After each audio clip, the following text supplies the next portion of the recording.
Whoa, $20? What are we had to do with that money? Dear Tim and Moby, who was Andrew Jackson?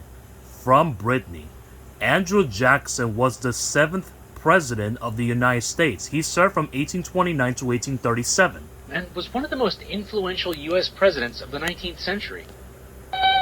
Well, unlike the first 6 presidents, Jackson came from humble beginnings. He was born in 1767 in a remote area of the Carolinas. His parents were poor farmers, and he had a typical frontier childhood filled with hunting, fishing, and an occasional class at a one-room schoolhouse. But tragically, his entire family, his father, his mother, and 2 brothers, died by the time Andrew was 14.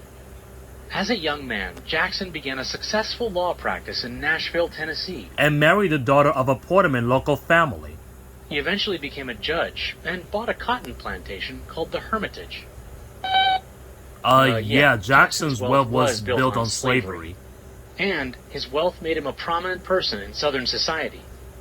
But he had kind of a wild reputation.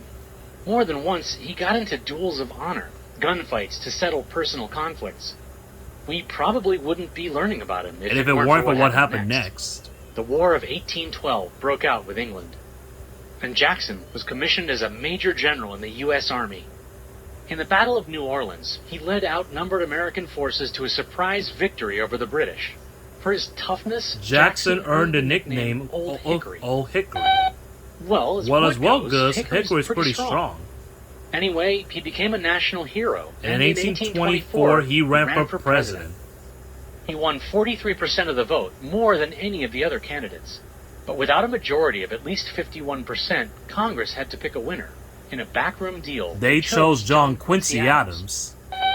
Yeah, and it wasn't really fair. Washington insiders didn't want someone as uneducated, violent, and, well, low class as Jackson to be president. But in the next election, Jackson used that image to his own advantage.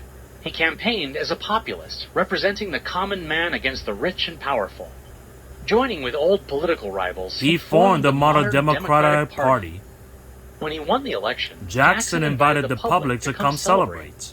Thousands flooded the White House for his inauguration party, which, got a little out of hand. Well, he thought that the government should be more responsive to the people. Before his administrations, many federal jobs were held for life by the well-connected. Jackson replaced as many of these people as he could with new blood. Critics claimed he'd created a spoil system, rewarding political allies with jobs they didn't deserve. But Jackson continued his populist reforms, focusing next on the Second Bank of the United States. Created in 1816, it was the federal government's official bank.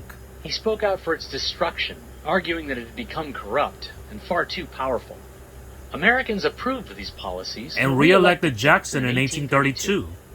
In his second term, he destroyed the Second Bank by withdrawing all government money from it.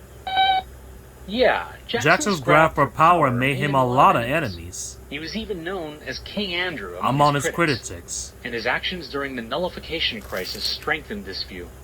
In 1832, the state of South Carolina refused to collect a federal tariff or tax on goods imported from Europe.